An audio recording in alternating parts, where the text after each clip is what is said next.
And greetings, everyone, and welcome to Buzz for Good, where we talk all things nonprofits, the people they serve and the good they do. And today I am buzzing once again with my friends from the Franklin County, Virginia chapter of the NAACP, along with three nonprofits in my hometown of Birmingham, Alabama: Holy Family Cristo Ray Catholic High School, Sav-A-Life, which works to help women facing unplanned pregnancies, and Christian Service Mission, which serves thousands of low-income families with food, home repair, and other support. These three organizations are the stars of my new series of Buzz episodes that began airing recently on Alabama Public Television. So, nonprofits that revolve around African American history, Catholic education, and social services, it's what I love about nonprofits because, like I always say, and please say it with me, they literally do everything. And you will want to listen to these conversations because they are all working in areas where, my perspective here, folks, politicians and governments are failing us. Take, for instance, the Trump administration's attack on DEI, diversity, equity, and inclusion. Well, here in Franklin County, Virginia, the NAACP is working to honor 70 brave black men who, against all odds, escaped Franklin County and fought for the Union during the Civil War in order to end slavery and free their brothers and sisters. Now, this nonprofit works literally in the shadow of a Confederate monument that dominates the courthouse lawn. Why is that monument still there? The history it commemorates is shameful, yet the powers that be refuse to move it, claiming that slavery had nothing to do with the South's rebellion and the Civil War. So I ask you, when it comes to DEI, diversity, equity, and inclusion, if we have to discard diversity, why is it coming at the expense of Black history, which is far more accurate than the one being told about Confederate history in the South? Why not dismantle the fictional history that too many in the South proclaim? Or when it comes to the nonprofit Sav-A-Life, our country increasingly claims to be pro-life, yet provides fewer and fewer resources and help once that life is born. Why is the Trump administration dismantling the social services safety net that sustains so many low-income families in our country? Medicaid, SNAP benefits, their Supplemental Nutrition Assistance Program. Why is our country one of the few that does not provide paid maternity leave, a livable minimum wage, universal child care, universal health care, and on and on? Why is our federal government eliminating funding and support for nonprofits that are working tirelessly to provide the benefits that taxpayers and our government have historically refused to provide themselves? Why does the richest and most powerful country on earth have so much poverty and neglect and doing so little to address it?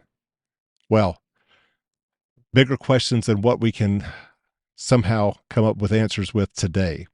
But we'll offer some perspectives on what nonprofits are doing regardless to help make our communities better places to live. My name is Michael Hemphill. I'm the creator and host of the TV show Buzz that airs on public television, both in Virginia and Alabama, and increasingly in other public television stations across the country that features the great work that nonprofit organizations do, as well as the marketing professionals who donate their time and talent helping these nonprofits achieve more buzz.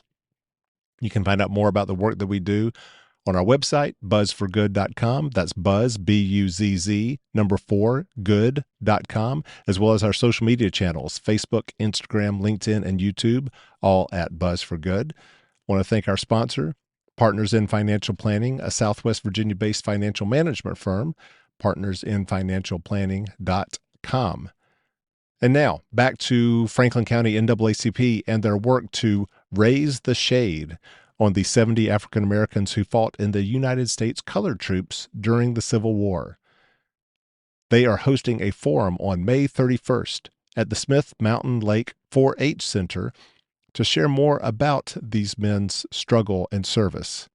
More information at raisingtheshade.org.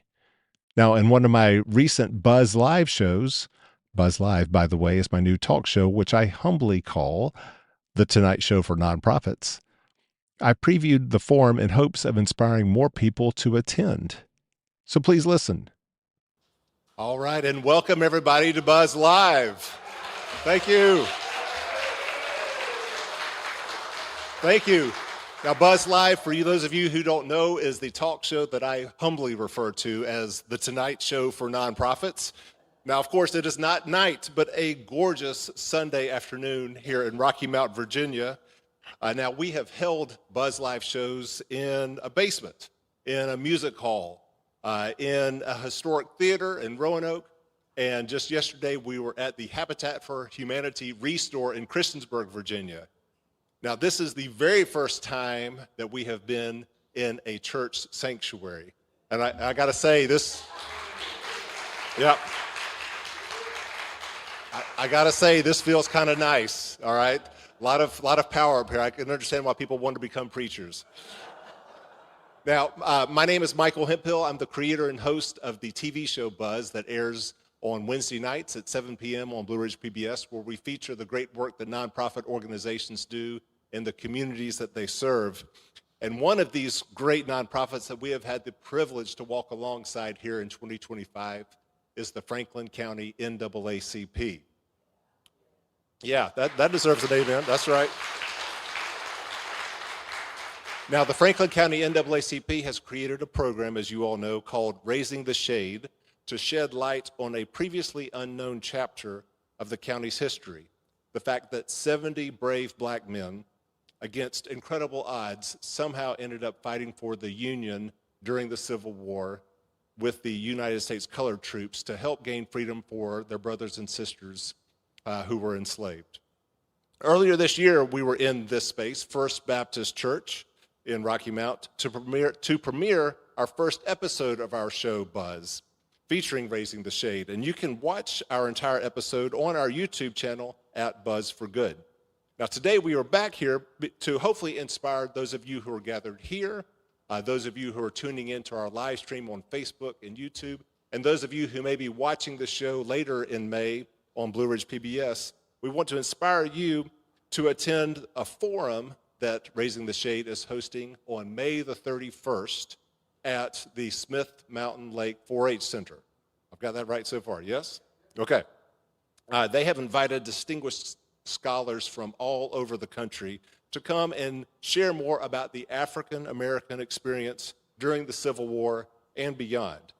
This event is free and open to all, and you can find out more information about that at raisingtheshade.org.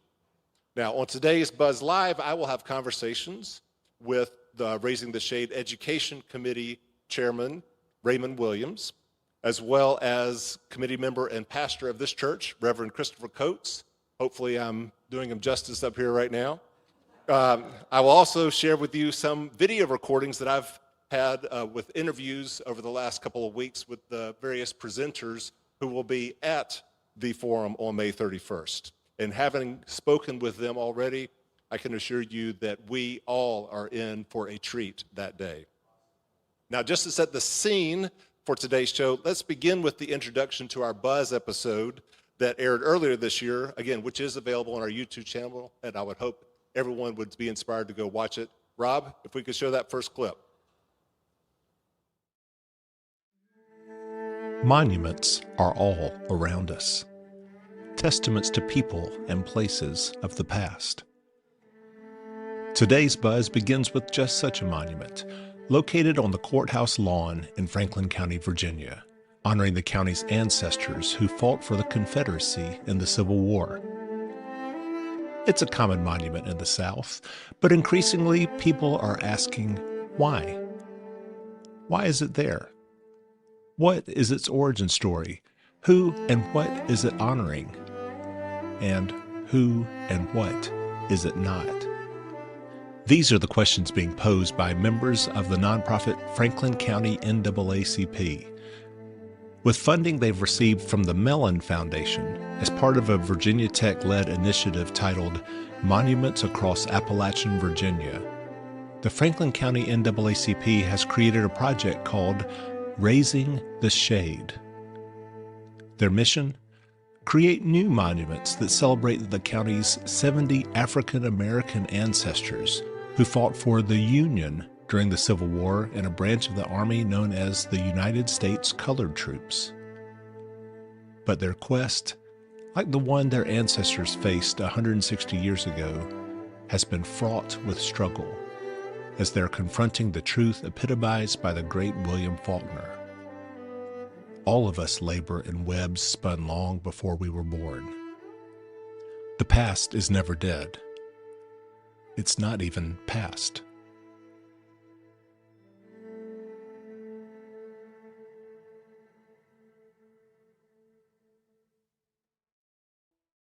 Buzz will continue following the Franklin County NAACP through 2025.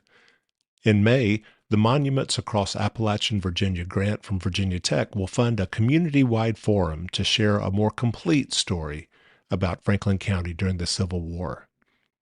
And by the end of the year, the group plans to erect a new statue honoring its ancestors who fought for the Union in the United States Colored Troops. All right, if you would please join me in welcoming to the stage here the Raising the Shade Education Committee Chairman, Raymond Williams.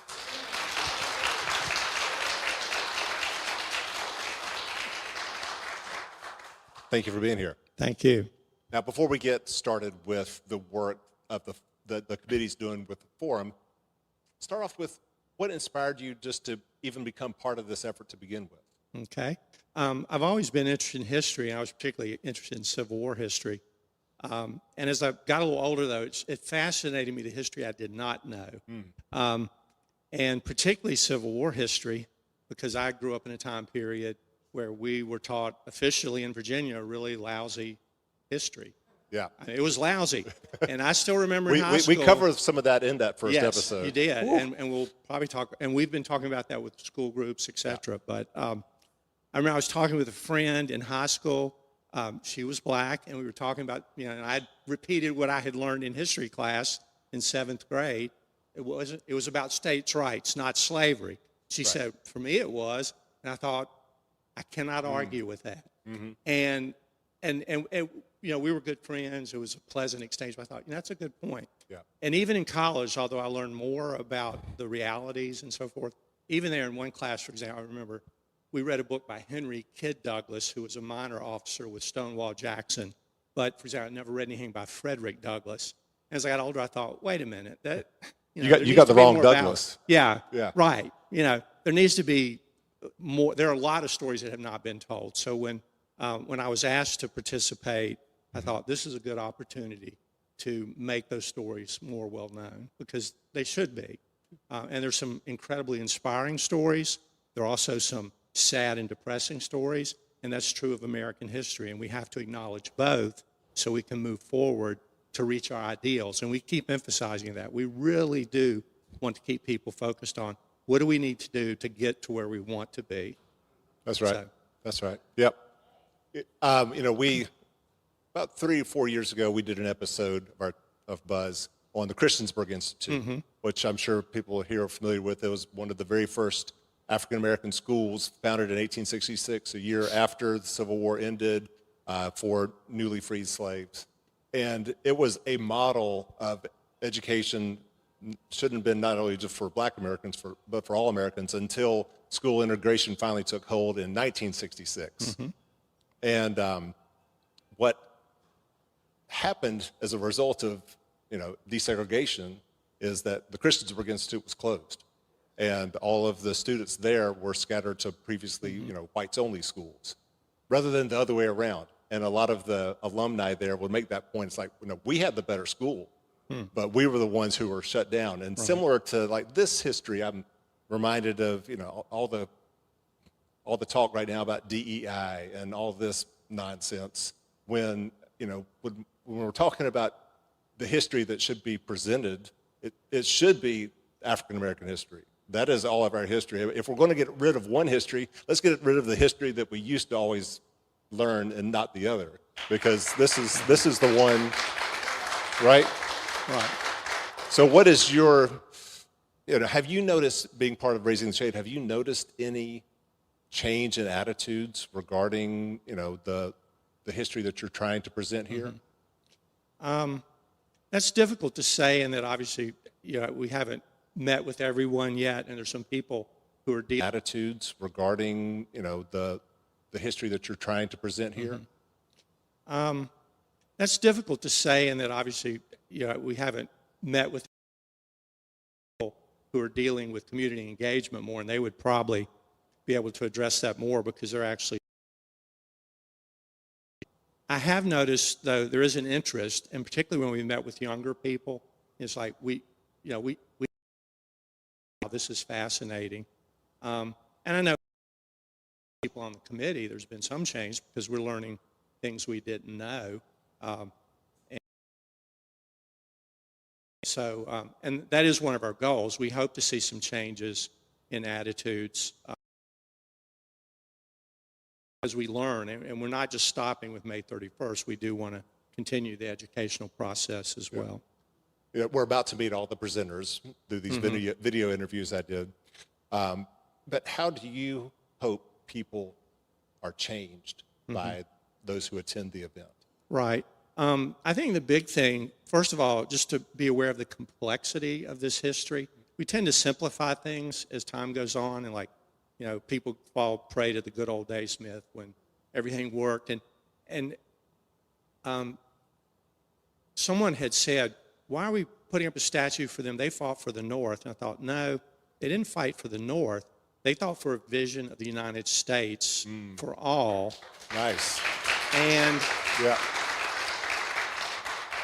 And there were people living in the South who agreed with that vision, who were opposed to slavery, who were pro-union, and a lot of them lived in the Franklin County, Floyd area, and some were adamantly and actually rebelled and fought for the Union or refused to fight for the Confederates, who agreed with that vision, who were opposed to slavery, who were pro-union, and a lot of them lived in the Franklin County, Floyd area, and some were adamantly and actually rebelled and fought for the Union or refused to fight for the Confederate. And even then, of course, that even within the United States Army at the time, there was racism, and USCT soldiers had to fight that as well, that are not over. We're still dealing with the legacy. Right. So I hope people will be aware of that. As a kid, I read a verse in the Bible, second and third and fourth generations. I thought, well, that's not fair. But as I got older, I realized, it takes a while for attitudes to change, and things that are wrong, it takes a while to change those. And when you do things that aren't right, that legacy can span several generations. So I hope people will realize that. The other thing, because we're going to hear from the college professors and professionals who will be presenting, they're great, but I hope people will also be aware. We have some local people who've done a lot of research, college students, and they've learned a lot about our local soldiers, the men born in Franklin County, that was not known and is getting some attention, including a researcher at Harvard is interested in what we're doing. And they will be there to talk as well, so I hope people realize they can come and learn more about these local soldiers as well as national experts. Wonderful. Well, let's take a moment. Thank you for being here. Let's take a moment to meet some of the presenters who will be there at the May 31st event. We're going to start with... Thank you for having me. So my name is Kira Mosley Hobbs. Probably a lot of your viewers in Southwest Virginia in the area have seen me around before. I am the founder and executive director of the More Than a Fraction Foundation. We are a nonprofit foundation made up of descendants of the Smithfield Plantation, which is in Montgomery County, Blacksburg, Virginia. What does More Than a Fraction mean? Well, our family name, one of our first ancestors, shortly after arriving from the coast of West Africa, he shows up on the inventory list of the Preston family with the last name Fraction. And we don't know where the last name came from. It was a reminder that he was not fully a person, if not a person at all. But it could also be, how language changes over time. So like, for example, with the new kids, no cap. 20 years ago, a cap was only one thing, and that was the thing you put on your head. So in the same context, language has changed over time. So we think that fraction might also have been a label of fractious, which meant likely to quarrel, likely to fight. So the name More Than a Fraction is a play on words. It's basically saying that We are more than our history, even though we love our history and we use our history because it builds who we are today. But it also means our work and our purpose is more than doing anything to the benefit of just our family. We want what we do to reach the masses and have a positive effect on as many people as possible. Lovely. What is your message going to be at the forum on May 31st with Franklin County NAACP and Raising the Shade? We're going to bring back the idea of community and storytelling. So what I'm working on during the Raising the Shade presentation that I'm going to do is I want to tell you a story. And I want to capture you in that. I don't want to just lecture to you because we all have a general idea of U.S. colored troops, the Civil War. But let me tell you a story of what it was like to be a U.S. colored troop and the family of a U.S. colored troop. And let's just have that experience together. Yeah.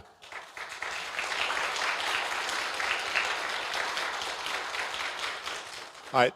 The next interview I was able to do is with Jonathan Landy, who is the Associate Professor of History at Purdue University and the author of Freedom Soldiers, The Emancipation of Black Soldiers in Civil War Camps, Courts, and Prisons. Let's take a look.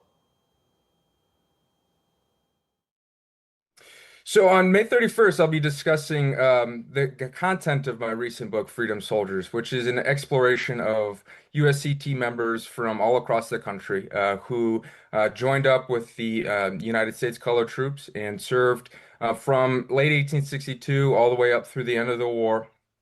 And in particular, these soldiers were men who, in their struggle for freedom and for the Union, they actually found themselves with limitations on their freedom after having joined the Union Army. So my project looks at their struggle to continue to develop American ideals of freedom as they desert the Union Army, but which I show as formerly enslaved men, they're actually pushing back against limitations within the Union Army to expand notions of freedom by leaving the Army just as they would of slavery. And then they do so as well in the military justice system by advocating for themselves. And then once some of them go to prison, once they're in prison, writing letters to Secretary of the War, Edwin Stanton, and President Abraham Lincoln, seeking more freedom. One of the soldiers that actually brought me to an interest in the USCT deserters was a man named John Mitchell, who served in the 52nd United States Colored Infantry. And he was from a plantation in Mississippi. I believe it was Washington, Mississippi. And he made his way, once Grant had moved down the Mississippi River and captured Vicksburg, he made his way to the Vicksburg, the camps that had surrounded the city, and he enlisted in the 52nd, and he found that he was being kicked and cuffed by an officer. One of the USCT officers was mistreating him. So John Mitchell runs away. He runs away. He gets work on a steamship that's going up and down the Mississippi River. And he is captured later on and tried before the courts martial. And while he's in the courts martial, he says that I had been kicked and cuffed. I requested to be removed from the regiment. They did not provide this. So I left. And this is a case, John Mitchell's is a case that happens throughout the Union. There are Black Virginians who would have come from the region near Raising the Shade's upcoming monument, and they also deserted. Some of them would return home for short breaks and then return back to the Union Army. And so my research shows that these soldiers are fighting for freedom, not only against Confederates, not only against their former enslavers, but also within the Army, struggling to make freedom more meaningful to themselves.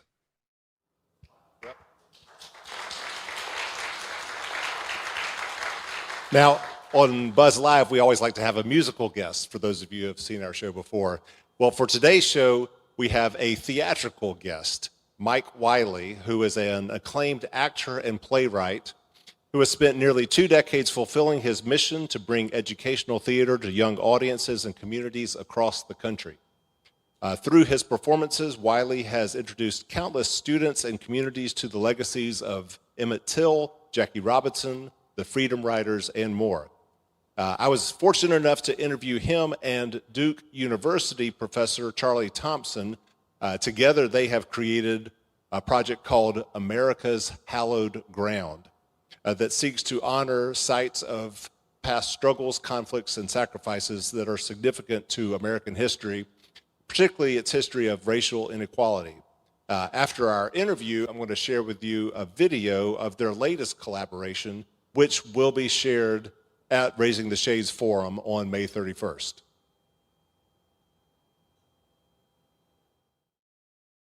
I would say if you're ever wondering, or if you ever wondered how the troops, particularly the USCT troops, were recruited, and how information was disseminated to them, as well as other Union soldiers throughout the South, Abraham Galloway might be your answer. Abraham Galloway was an escaped slave turned Union spy who managed to infiltrate deep into the South, as far south as Mississippi, to learn as well as recruit soldiers from those regions of the country, as well as far north as Virginia and higher. Galloway was not only a freedom fighter, he also was a representative, because after his time as a Union spy, he then became North Carolina, or one of North Carolina's first state Black senators, or Black state senators. There are accounts of him meeting with Abraham Lincoln and going toe-to-toe with him, telling him, arguing with him, telling him that if Black soldiers are to fight, if they are to fight for the Union Army, that then they would need and want and have to have full citizenship for the price of their blood and their lives. Mm. Mm. And so on May 31st, you will be reenacting him. Absolutely. I will portray Abraham Galloway with all of the research that has been done, as well as actual words that Galloway has had spoken. And I will be interviewed by my colleague and co-director of the America's Hallowed Ground Project, Charlie Thompson. Lift every voice and sing. 1816 is the year I was born, on a farm in Louisa County, Virginia. And, well, 1849 was the year I was reborn from a box in Philadelphia, Pennsylvania. But atwixt those two bookends of time, oh, cousin, lay 1,000 novels of anguish, pages of time and toil, of true events, marking the agony of millions of people enslaved right here in the land of the free. Till earth and heaven ring. We put distance between us, but not enough. And just as we were going into the thicket of a swamp, a bullet tore through Isaac's shoulder. It made a hell of a mess. But still, he ran on. We ran on.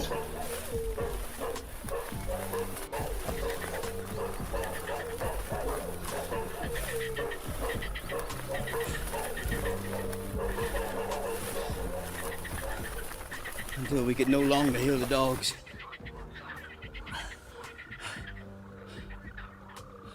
But by morning, they had found us. I will not leave you, Isaac. I'm gonna stay here, and we'll finish this together. Isaac grabbed me, pulled me close. Where I'm going, Ain't no slavery. Just mansions and streets paved with gold and a place for me. Get your ass from around here, Abraham. Run.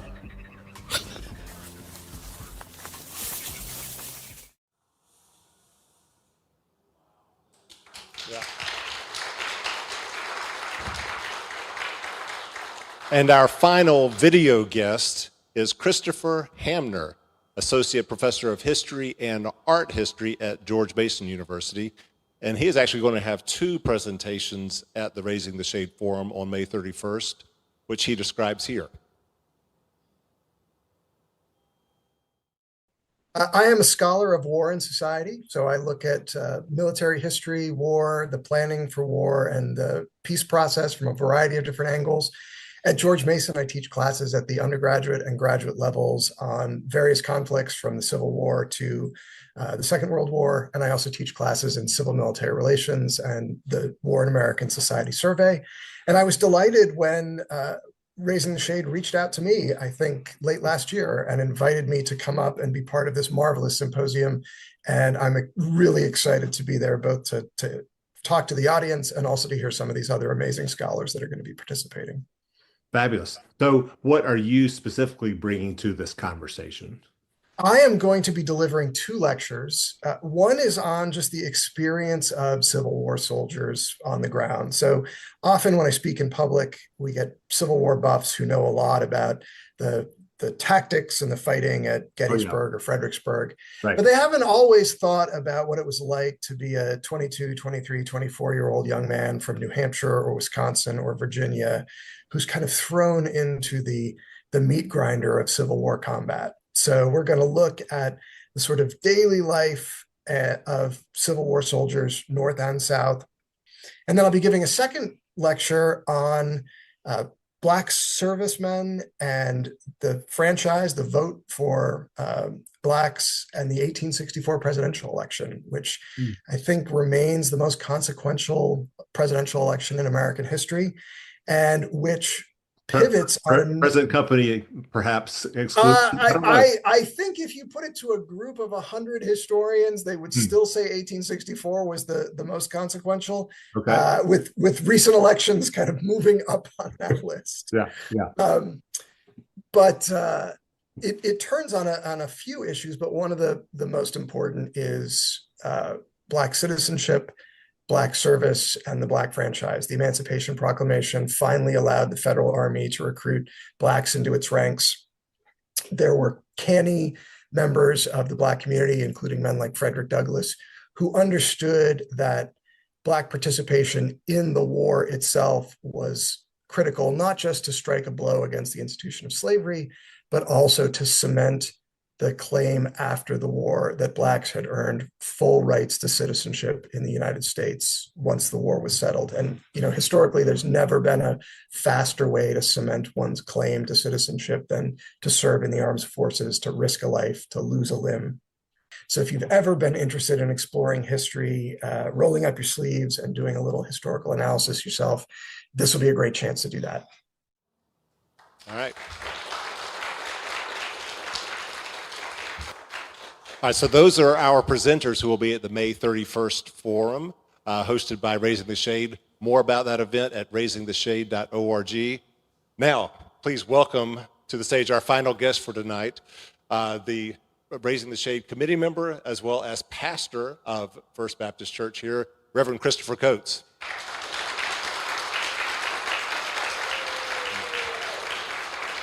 Yeah. Now, first of all, I've got to ask, you're probably not used to being out there. You're used to being up here. How did I do? It was so far so good. You did good. It's okay. Okay. All right. And you can take over next Sunday. All right. If you need to sanitize this space, to get it ready for next week, I will not be offended. First of all, from my vantage, it's pretty easy to be cynical right now about where we are as a country in terms of having conversations about history. But I have been so inspired by just being a part of the work that y'all are doing here, Franklin County NAACP, Raising the Shade. So thank you for that. How do you maintain hope and optimism and joy during this time? So I guess for me, it's easy because it's going to sound bad, but I'm going to try to use a play on words. I'm the meaning of what it means to be a hope dealer. Okay. So that my business is to actually Nice. deal hope. So for me, it's easy. That's from the spiritual part. But from, I think, logistically, politically, socially, as an African American and just understanding our story, is that we have always had this ever abounding hope that things would get better. And so telling the story about the United States colored troops is just about a group of men, 70 from Franklin County, but nearly 200,000 across the country who believe that the sweat of their own brow, the sacrifice of their own life, the work of their own hands, the firing of their own gun would have something to do with there being better days. Frederick Douglass said it that the colored troop fighting was to be the first blow in him buying his humanity. That if he's man enough to fight, then he's man enough to walk down the street. He's man enough to own a business. He's man or woman enough for people to see the humanity in him. And so for me, the story, while some may politicize it, it occurred. We cannot erase history, even though there may be those who want to sanitize it. These are events that have occurred and that systemically have produced things that we still suffer to this day. So that's something that we cannot erase.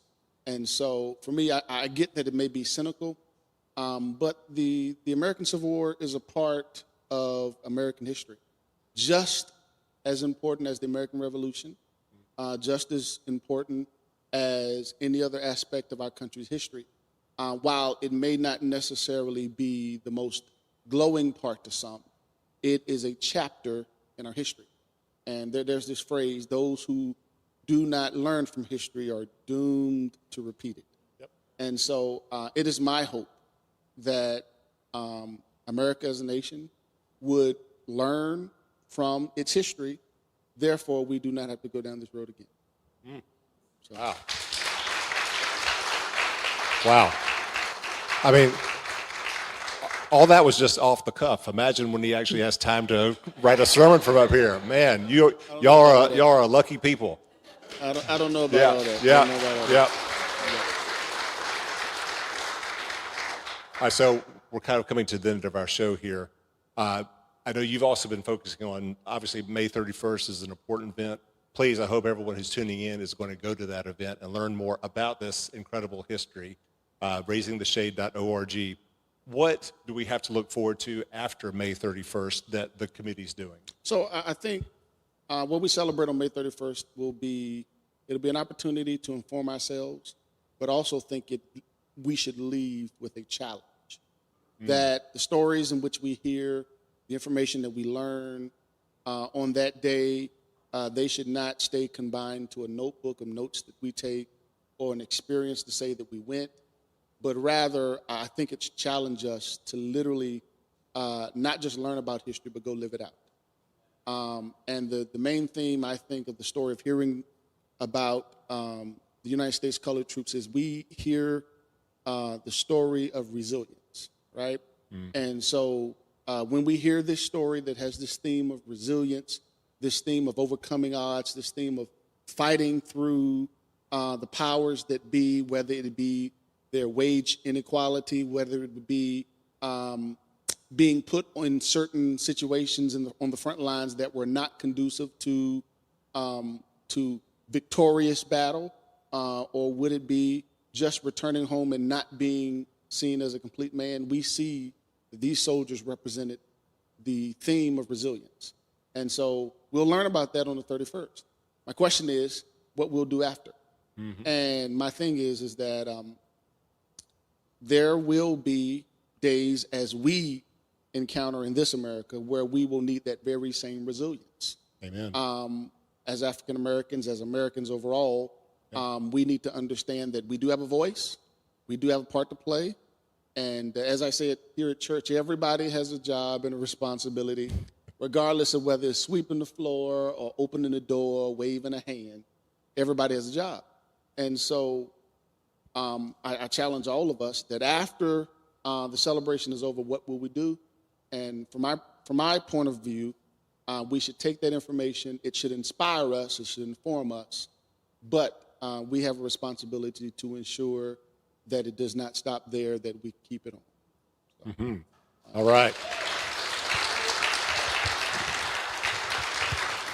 Well, I can't think of a better way to end our show, so I'm going to leave it at that. I do have one more little clip from the end of our first episode that I would like to share with you one more time, because it's just a beautiful, I think, tribute to all the work that you guys are doing. Thank you so much for everyone being part of tonight's event, and I hope to see you all May 31st at the Raising the Shade Forum at Smith Mountain Lake 4-H Center. Thank you so much.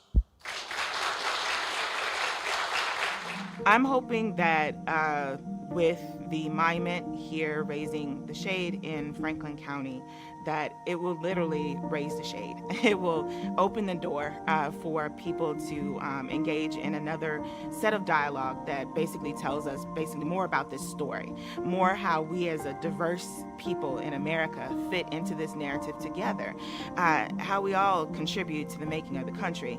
And I think that basically one more public marker like this statue will add to that narrative and be able to open the door for us to have those kinds of discussions. Perils that these African American soldiers faced on the battlefield, even just in that initial act, many of them managed to escape from enslavement in order to go and join up with the Union forces. So the bravery, the sacrifice, and really the commitment to American values and ideals, I think, is on such full display in the stories of these African American soldiers. If we're not going to commemorate these stories, then what is worth commemorating?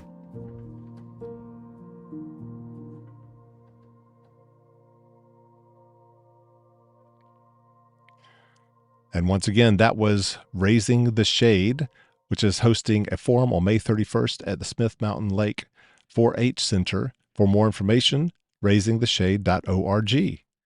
And we will be there filming the forum for a future episode of our TV show Buzz. Now, next up, I want to share a clip from my newest Buzz that just aired on Alabama Public Television, starring the Birmingham, Alabama Catholic High School Holy Family Cristo Rey.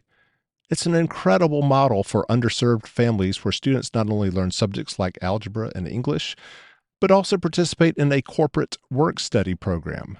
One day a week, they work at an area business, and that business in exchange provides the school with funding to help offset tuition costs.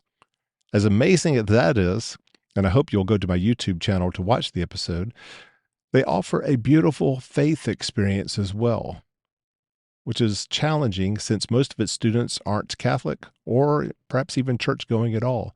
So this clip from our show features religion teacher Katie Utiamko and some of the school's students and parents.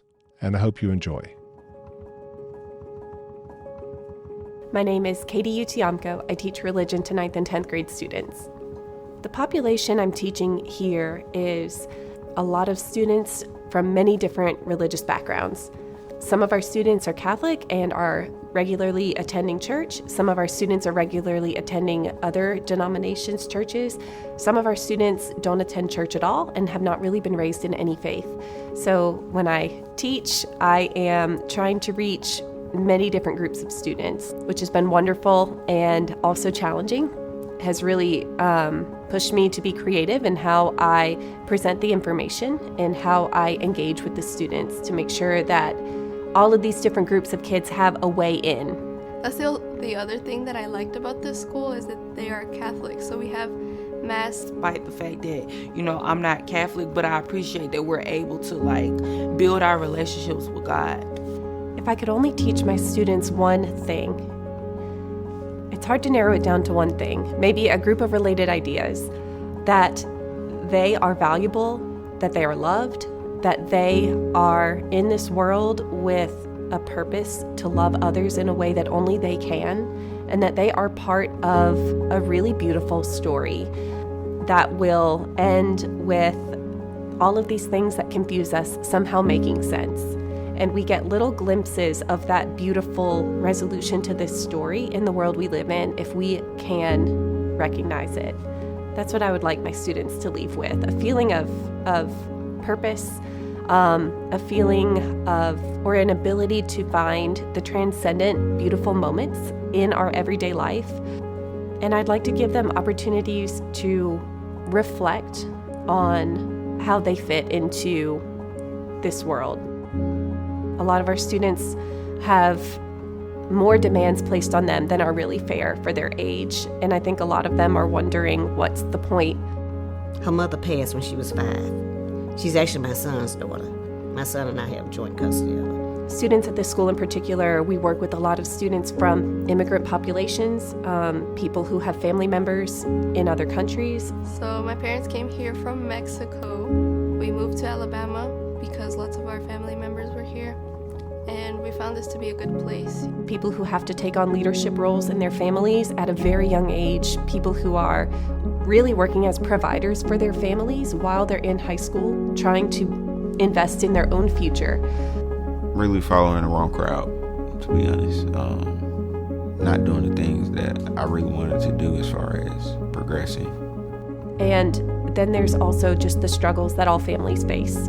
Broken families, deaths in the family. So I was often separated from my biological parents, and then by the age of 13, I was an orphan due to my mother passing away in a car accident when I was 9 years old, and then my dad passed away from cancer when I was 13. Being human is really hard, and when you have the privilege of working with high school students, you really see people dealing with things that they, in a perfect world, they would not have to be dealing with at such a young age. So I had to move to Birmingham with some family that I didn't even know, until months prior to the whole thing. I try to be a safe place for them. I try to create an environment in my classroom where they feel safe, physically, emotionally, mentally. And that's, it's a challenge, but it's also the greatest privilege of teaching here and teaching anywhere. So really, through prayer and relying on God through these situations, I found that I was able to do a lot of things, being the SGA president. I see the story of Catholic education, especially in America, as reaching out to marginalized communities who were new to this country, who were not accepted, communities who wanted a school that would respect their beliefs and values and that would help them pass that on to their children. Challenging them, providing them with academic excellence and rigor, but also embracing them as a whole person. I think that it is just everything that Catholic education should be. I had lost hope, kind of, at the end of 8th grade. And since I came here, I've been getting that uplifting energy here. My prayers have been answered in many ways. And so I just feel like, building my relationship with him and, showing him that appreciation for the things he's done for me is basically the least I can do, honestly. Because he's brought me through a lot. And he continues to uplift me and guide me in my journey to, getting scholarships to go to college and stuff. And basically answering all the prayers that I've been. I feel like Holy Family really values their students a lot. They really want to help them go forward in life and aim for the best to actually be that difference in the world that they need. And that was Holy Family Cristo Rey. Our Buzz episode on them is now available on our YouTube channel at Buzz for Good. Next up is another new episode that we recently premiered in Alabama on public television there, featuring the nonprofit Christian Service Mission. Now, on Buzz, we usually focus on the people who are served by a nonprofit. But sometimes the ones who are helped the most are the ones who do the serving. Take, for instance, Aaron Parsons, one of Christian Service Mission's housing volunteers, who we feature here. I'll tell you this, I did not want to build anymore.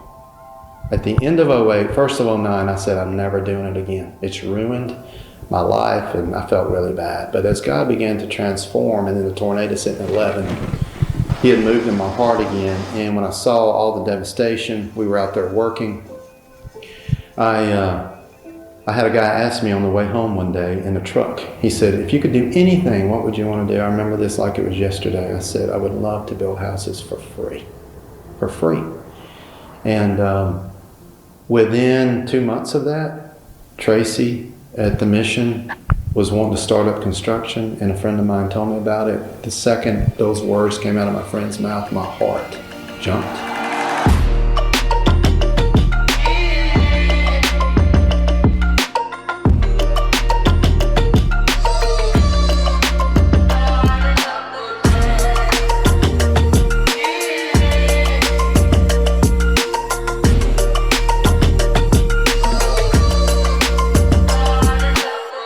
There is somewhat what we would call a decent amount of vetting. We first and foremost want to make sure that we are serving and helping people that truly have a need. We also encourage, once we find out if we're going to work on a house and we find out who their pastor is, we're going to encourage that pastor to come and pray with us with their homeowner. And then when we get done, and they're welcome, we even encourage them to participate. And then the volunteers who come from out of town, and there's been countless, I don't even know at this point, over thousands. And I think helping our fellow man when they're down is exactly what Jesus asked us to do.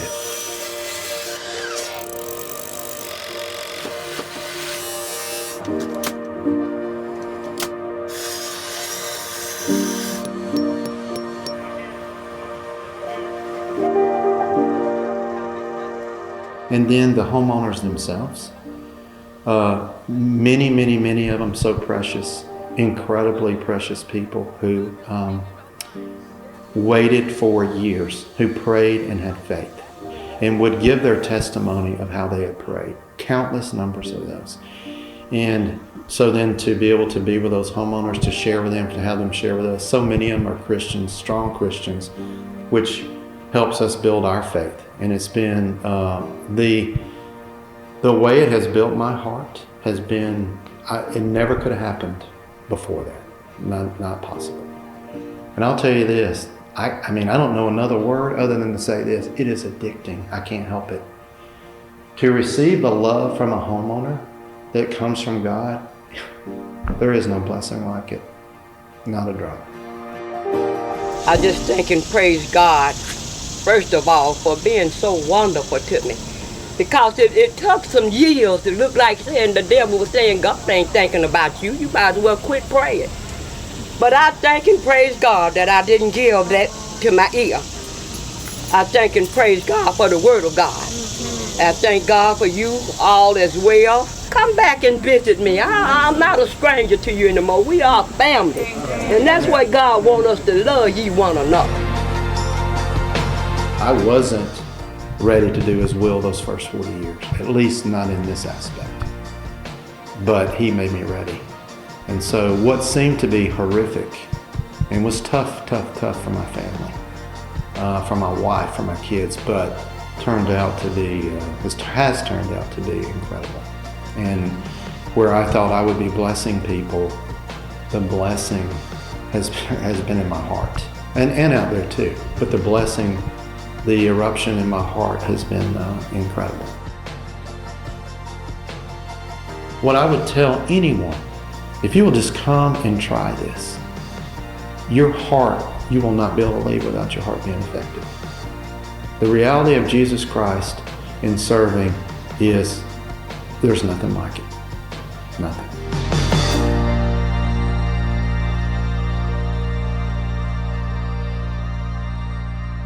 Again, I hope that you will take a moment to go to our YouTube channel at Buzz for Good and watch our Buzz on Christian Service Mission. And finally on today's show, the Birmingham nonprofit Sav-A-Life helps women confronting an unplanned pregnancy. Now, this episode of Buzz airs May 23rd on Alabama Public Television, as well as our YouTube channel at Buzz for Good. And in this clip, we meet a teenage mom who admits to making a mistake, but thanks to Sav-A-Life and her family, has been able to persevere along with her son, Zane. Sav-A-Life is a nonprofit, faith-based organization that has as its mission to share the truth of God's word with women, men, families who are finding themselves in an unexpected pregnancy situation. We're there to meet them where they are, love them right there, and just try to take care of them. Welcome with open arms, no judgment, and help them get the help they need, find hope and help, and hopefully redemption for their circumstances that they're in. People that are pro-life, they can say it all they want to, and they can be it, but what does that actually look like for you? What does it actually mean? And that means welcoming single moms or teenagers that are pregnant and not judging them, and not shaming them, but really coming alongside them, being there for them.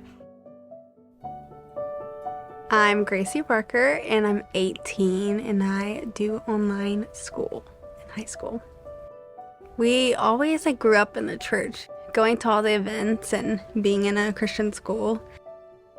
So my grandfather was one that founded this church. So everyone kind of knew who we were. Barker, that's your last name, that's kind of associated with who you are. So we were in the Bible, I feel like I definitely was a Christian even before I got pregnant. So it was a Friday night, and it was at a football game. I had some extra time, and I was like, you know what? I went with my friend. I was like, let me just take a pregnancy test. I was like, it was kind of a joke, but also not. It was positive. And I was like, what? I remember kind of just asking the Lord, why me? Because in my eyes, I wasn't this horrible person.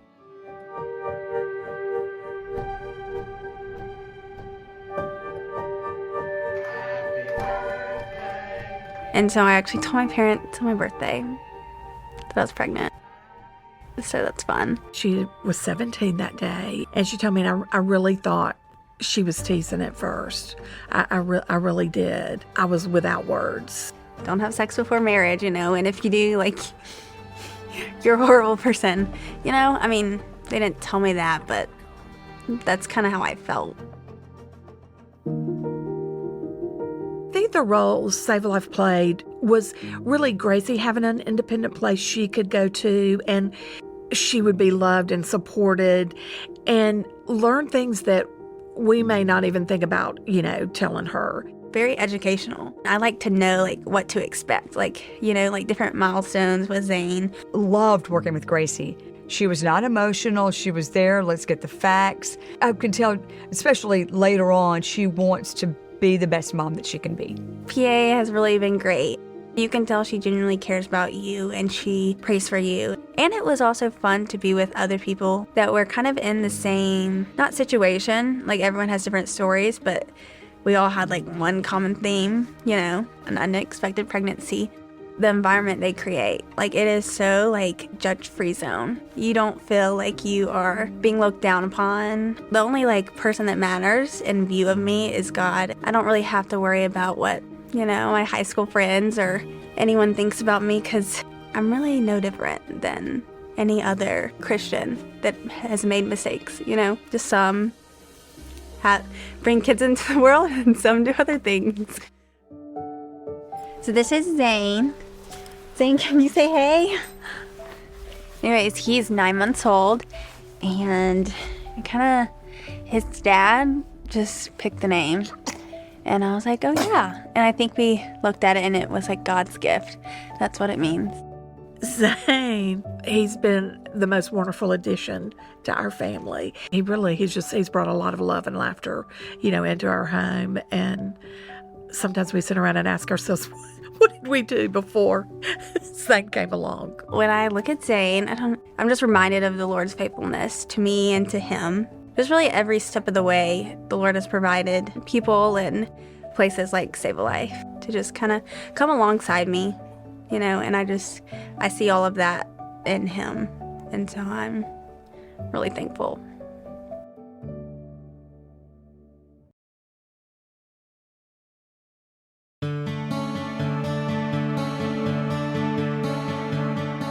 And that'll do it for today's Buzz for Good. Thanks so much for tuning in. You can find out more about the work that we do on our website, buzzforgood.com. That's buzz, B-U-Z-Z, 4, good.com, as well as our social media channels, Facebook, Instagram, LinkedIn, and YouTube, all at Buzz for Good. I hope you continue being a Buzz for Good in the community that you love, and continue supporting the nonprofits in that community that are helping make your world a better place to live. Bye now.